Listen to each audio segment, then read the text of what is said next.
Hello friends, अस्सलाम वालेकुम। आप सभी लोगों का मेरे चैनल में स्वागत है। फ्रेंड्स, आप सभी लोग कैसे हैं? उम्मीद करती हूँ आप सभी लोग अच्छे होंगे। तो फ्रेंड्स, आज मैं आपके लिए लेकर आई हूँ नवरात्र स्पेशल रेसिपी, जो कि है साबूदाने की खीर। और सच में फ्रेंड्स, ये बहुत ही ज़्यादा अमेजिंग बनी हुई है। आप मेरे तरीके से बनाएंगे तो जिसकी भी शिकायतें रहती हैं कि हमारी खीर फट जाती है, तो वो बिल्कुल भी नहीं फटेगी।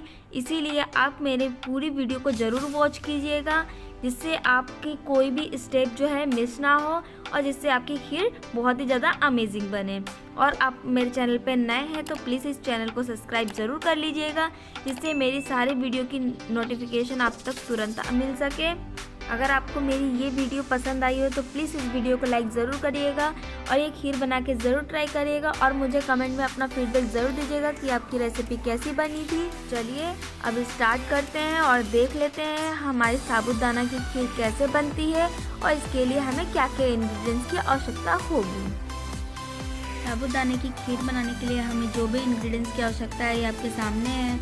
यहाँ पे हमने कुछ बादाम ले लिया है, कुछ पिस्ता ले लिए हैं, इसको हमने छील लिया है।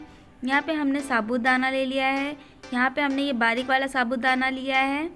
आप देख सकते हैं कितने छोटे छोटे हैं। यही वाला हमें साबूदाना चाहिए होगा इस खीर के लिए। और यहाँ पे हमने टेस्ट के अकॉर्डिंग चीनी ले लिया है। तो चलिए फ्रेंड्स, देख लेते हैं हमारी साबूदाना की खीर कैसे बनती है। तो यहाँ पे हमने एक बाउल ले लिया है। अब इस बाउल के अंदर हम 1 कप के करीब जो है साबूदाना डाल देंगे अपने। तो यहाँ पे मैंने 1 कप के करीब साबूदाना डाल दिया है। ये छोटे वाले कप से हमने मेज़र किया है। पहले हम अपने साबूदाना को जो है अच्छे से धो लेंगे, जिससे जितना भी इसका स्टार्च होगा वो सारा निकल जाएगा, जिससे हम अपने दूध में जब अपने साबूदाना को डालेंगे तो ये फटेंगे नहीं। इसीलिए हल्के हाथों से हम इसको रगड़ते हुए इसके सारे स्टार्च को ख़त्म कर लेंगे और 3 से 4 पानी हम इसको अच्छे से वॉश कर लेंगे। यहाँ पे हमने अपने साबूदाने को 3 से 4 बार धो लिया अच्छे से। अब इसके अंदर हम पानी डाल करके 1 घंटे के लिए भिगो कर रख देंगे। यहाँ पे आप देख सकते हैं हमारे साबूदाना जो है 1 घंटे के लिए हमने भिगो के रख दिया था। और आप देख सकते हैं ये कितने अच्छे से हमारा साबूदाना फूल चुका है एकदम, और पानी भी सारा इसने अब्जॉर्ब कर लिया है। अब हम अपना अगला प्रोसेस देख लेते हैं। यहाँ पे हमने ड्राई फ्रूट्स में बिल्कुल बारीक कटे हुए बादाम ले लिया है और यहाँ पे हमने बिल्कुल बारीक कटे हुए पिस्ता ले लिए हैं। यहाँ पे हमने एक बड़े से भगोने में आधा लीटर के करीब फुल फैट क्रीम वाली दूध ले ली है, जिसको हम अच्छे से बॉईल कर लेंगे। यहाँ पे आप देख सकते हैं हमारे दूध में जो है अच्छे से उबाल आ चुका है। अब इसको हम 2 से 3 मिनट के लिए पका करके थोड़ा सा इसको हम दूध को गाढ़ा कर लेंगे अपने। यहाँ पे हमारा दूध जो है गाढ़ा हो चुका है। अब इसके अंदर हम अपने साबूदाना डाल देंगे जो भिगो के हमने रखे थे। यहाँ पर हमने अपने साबूदाना डाल दिया है और आप देख सकते हैं हमारे दूध में एकदम जो है साबूदाना ऊपर तैरने लगे हैं। ये इसका साइन है कि हमारे साबूदाना जो है अच्छे से भीगे हुए हैं, जिसकी वजह से ये तले में जाके चिपके नहीं हैं और ऊपर तैर रहे हैं। अब हम अपने साबूदाना को 5 से 10 मिनट के लिए अपने दूध के साथ पका लेते हैं।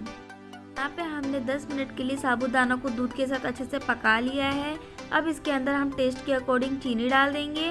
चीनी डालने के बाद से चीनी का जो है हल्का सा पानी छूटता है, इसीलिए अब इसको हम 2 से 3 मिनट के लिए और कुक कर लेंगे, जिससे जो चीनी पानी छोड़ा होगा वो भी अच्छे से पक जाएगा। क्योंकि और इसको हम थोड़ा ढीला ही रहने देंगे, क्योंकि ये ठंडा होने के बाद से और गाढ़ा होता है। यहाँ पे हमारी खीर बनके तैयार है। अब इसके अंदर हम अपने ड्राई फ्रूट्स डाल देंगे, जिसको हमने रोस्ट करके रखा हुआ है। यहाँ पर मैंने अपने ड्राई फ्रूट्स में बादाम और पिस्ता डाला हुआ है। आप अपने पसंद के अकॉर्डिंग कोई भी ड्राई फ्रूट्स डाल सकते हैं। अब हम इस समय पे अपने फ्लेम को जो है बंद कर देते हैं।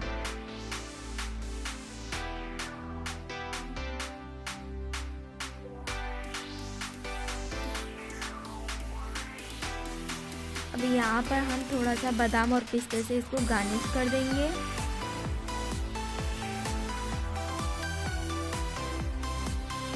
यहाँ पर हमारा साबूदाने का खीर बनके तैयार है और सच में फ्रेंड्स ये बहुत ही ज़्यादा अमेजिंग बना हुआ है। आप इस रेसिपी को ज़रूर ट्राई करें और मुझे कमेंट में अपना फीडबैक ज़रूर दीजिएगा कि यह रेसिपी आपको कैसी लगी।